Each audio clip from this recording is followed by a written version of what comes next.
નમસ્કાર. આજના આ ખાસ વિશ્લેષણમાં સ્વાગત છે. જરા કલ્પના કરી જુઓ કે આપણે કોઈને આવી રીતે વાત કરતા સાંભળીએ. રમેશ સવારે ઉઠ્યો, પછી રમેશે રમેશનું જમવાનું ખાધું અને છેલ્લે રમેશ રમેશના કામે ગયો. સાંભળવામાં કેટલું અટપટું, કંટાળાજનક અને વિચિત્ર લાગે છે, બરાબર ને? બસ, ભાષામાં આવો ગોટાળો ટાળવા માટે જ આપણી પાસે એક જાદુઈ વસ્તુ છે, જેને આપણે ભાષાના શોર્ટકટ્સ કહી શકીએ. આજે આપણે ગુજરાતી વ્યાકરણના આ જ શોર્ટકટ્સ એટલે કે સર્વનામ વિશે વાત કરવાના છીએ. અને હા, આ માત્ર કોઈ વ્યાકરણના બોરિંગ નિયમો નથી હો, પણ આપણી વાતચીતને એકદમ સરળ અને આકર્ષક બનાવવાની કળા છે. તો આજની આપણી આ સમજૂતીનો નકશો કંઈક આવો રહેશે. આપણે સર્વનામના 7 અલગ અલગ પ્રકારોને 3 એકદમ સરળ વિભાગોમાં વહેંચીને સમજીશું. સૌથી પહેલાં ભાષાનું સૌંદર્ય, પછી વ્યક્તિઓ અને પ્રશ્નો માટે વપરાતા શબ્દો, ત્યારબાદ અનિશ્ચિતતા દર્શાવતા શબ્દો, અને છેલ્લે જગ્યા અને સમય માટેના શોર્ટકટ્સ, અને છેલ્લે એક માસ્ટર ચીટ શીટ એટલે કે ઝડપી પુનરાવર્તન કોષ્ટક પણ આપણે જોઈશું. તો ચાલો સૌથી પહેલાં એ સમજીએ કે આ સર્વનામ ખરેખર ભાષાનું સૌંદર્ય કેવી રીતે વધારે છે અને વારંવાર થતા પુનરાવર્તનનો ઉકેલ કેવી રીતે લાવે છે. આ શબ્દો પાછળનું વિજ્ઞાન સમજવું ખરેખર બહુ રસપ્રદ છે. એક ઉદાહરણ લઈએ. જો આપણે એવું કહીએ કે અર્જુન નિશાળે જાય છે, અર્જુન હોશિયાર છે, તો અહીં વારંવાર અર્જુન નામનો ઉલ્લેખ કરવો પડે છે. પણ જો આ જ વાતને આપણે થોડી સ્માર્ટ રીતે કહીએ કે અર્જુન નિશાળે જાય છે, તે હોશિયાર છે, તો કેવું લાગશે? અહીં આપણે એક જ નામ વારંવાર લેવાનું ટાળીને તેની જગ્યાએ એક નાનકડો રિપ્લેસમેન્ટ શબ્દ મૂકી દીધો. તે જોયું ને? આનાથી ભાષા કેટલી સ્મૂધ અને સુંદર બની ગઈ. એટલે જો આની સત્તાવાર વ્યાખ્યા આપવી હોય તો સીધી ભાષામાં કહી શકાય કે વાક્યમાં નામ કે સંજ્ઞાને બદલે જે પદ વપરાય તેને સર્વનામ કહેવાય છે. પણ યાદ રાખજો, આ કોઈ ગોખવા જેવું નીરસ નિયમ નથી. આ એક એવું અદ્ભુત ટૂલ છે જે કોઈ પણ વાતચીતને લાંબી અને કંટાળાજનક બનતી અટકાવે છે. હવે આપણે આપણા આજના વિશ્લેષણના પ્રથમ મુખ્ય બ્લોક તરફ આગળ વધીએ. અહીં આપણે માત્ર વ્યક્તિઓ અને પ્રશ્નો માટે કયા શબ્દો વપરાય છે તેની જ વાત કરીશું. વાત કરીએ પુરુષવાચક સર્વનામની, તો આ સમજવું એકદમ સરળ છે. આને આપણે 3 પગથિયામાં વહેંચી શકીએ. કલ્પના કરો કે 2 લોકો વાત કરી રહ્યા છે. પગથિયું પહેલું, જે બોલી રહ્યું છે, એટલે કે હું અથવા અમે. પગથિયું બીજું, જે સામે સાંભળી રહ્યું છે, એટલે કે તું અથવા તમે. અને પગથિયું ત્રીજું, એ ત્રીજી વ્યક્તિ જે અત્યારે ત્યાં હાજર નથી પણ જેના વિશે વાત થઈ રહી છે, એટલે કે તે અથવા તેઓ. ચાલો આને એક દૃશ્ય તરીકે વિચારીએ. જ્યારે કોઈ ગર્વથી એમ કહે કે હું દરરોજ સવારે વહેલો ઉઠું છું, તો અહીં હું શબ્દ એ પોતાનું નામ આપ્યા વિના પોતાની ઓળખ સ્થાપિત કરતો એક શક્તિશાળી અને જીવંત શબ્દ બની જાય છે. આ પ્રથમ પુરુષનું એકદમ ઉત્તમ અને રોજિંદું ઉદાહરણ છે. હવે આ જ વિભાગમાં બીજી એક કેટેગરી આવે છે, પ્રશ્નાર્થવાચક સર્વનામ. જ્યારે કોઈ અજાણી વ્યક્તિ કે વસ્તુ વિશે આપણે કંઈક જાણવું હોય ત્યારે આપણે નામ તો જાણતા નથી, બરાબર ને? તો એ નામના સ્થાને આપણે કેટલાક ચોક્કસ શબ્દો વાપરીએ છીએ, જેમ કે કોણ, શું, કયું, કોને અથવા કોનું. અને આ વાત આ ઉદાહરણથી એકદમ સ્પષ્ટ થઈ જશે. ધારો કે એક શિક્ષક વર્ગમાં આવે છે અને પૂછે છે, આજે વર્ગખંડમાં કોણ ગેરહાજર છે? હવે શિક્ષકને ખબર નથી કે કયો વિદ્યાર્થી નથી આવ્યો, તેથી તે અજ્ઞાત નામને બદલે સીધો જ કોણ શબ્દ વાપરી લે છે. નામની જગ્યાએ આ એક કેટલું પરફેક્ટ રિપ્લેસમેન્ટ છે, નહીં? ચાલો હવે આપણા બીજા બ્લોક તરફ જઈએ. અહીં આપણે એવી પરિસ્થિતિઓ જોઈશું જ્યાં કાં તો અચોક્કસતા હોય એટલે કે અનિશ્ચિતતા હોય, અથવા તો પોતાની જ જાતનો સંદર્ભ આપવાનો હોય. અનિશ્ચિત સર્વનામ ત્યારે પિક્ચરમાં આવે છે જ્યારે આપણને કોઈની ચોક્કસ ઓળખ ખબર હોતી નથી અથવા તો એ જાણવું બહુ જરૂરી નથી હોતું. જ્યારે પાક્કી ખાતરી ન હોય ત્યારે આપણે કોઈ, કાંઈક, કાંઈક, કોઈક કે બધું જેવા શબ્દોનો સહારો લઈએ છીએ. જરા આ ઉદાહરણ સાંભળો. દરવાજે કોઈક ઊભું છે.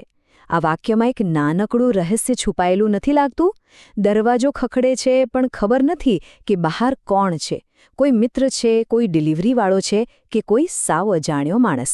એટલે જ ચોક્કસ નામ ન હોવાથી આપણે કોઈક કહીને એ અજાણી ઓળખને બહુ જ સહેજતાથી શબ્દોમાં ઢાળી દીધી. હવે વાત કરીએ સ્વવાચક એટલે કે નિજવાચક સર્વનામની. આ એવા શબ્દો છે જે મુખ્ય સર્વનામની સાથે જોડાઈને ખાસ પોતાની જાત પર ભાર મૂકે છે, જેમ કે પોતે, ખુદ, જાતે, સ્વયં. જ્યારે કોઈ ક્રિયા માલિકી ભાવ સાથે કે સ્વતંત્ર રીતે થતી હોય ત્યારે આ શબ્દો વાપરવાની મજા જ કંઈક અલગ છે. તો અહીં સૌથી અગત્યની વાત એ છે કે આ શબ્દો વાક્યમાં કેટલું વજન ઉમેરે છે. ઉદાહરણ તરીકે, રમેશ પોતે આ કામ કરવા તૈયાર થયો. અહીં માત્ર એવું નથી કહ્યું કે રમેશે કામ કર્યું, પણ રમેશ પોતે કહ્યું છે, જે સીધી રીતે દર્શાવે છે કે તેણે કોઈની પણ મદદ વિના સાવ સ્વતંત્ર રીતે આ નિર્ણય લીધો છે. આ એક નાનકડો શબ્દ વાક્યની તાકાત વધારી દે છે. હવે આપણે આપણા આજના વિશ્લેષણના અંતિમ બ્લોક તરફ વળીએ. અહીં આપણે જોઈશું કે આપણી ભાષા જગ્યા, સમય અને દિશા નિર્દેશો એટલે કે પોઇન્ટિંગ કરવા માટે કઈ કઈ તરકીબો વાપરે છે. સૌથી પહેલા વાત કરીએ સ્થળવાચક શબ્દોની. આ એવા કાર્યક્ષમ શોર્ટકટ્સ છે જે કોઈપણ ભૌગોલિક સ્થાન કે જગ્યાનું નામ વારંવાર બોલવાથી આપણને બચાવે છે. કોઈ ચોક્કસ સરનામું કે રૂમનું નામ આપવાને બદલે આપણે સીધું જ અહીં, ત્યાં, ક્યાં અથવા જ્યાં ત્યાં જેવા શબ્દો વાપરી લઈએ છીએ. જેમ કે આ ઉદાહરણ જુઓ, તમે અત્યાર સુધી ક્યાં હતા? આ પ્રશ્નમાં જે જિજ્ઞાસા છે તેના પર ધ્યાન આપો.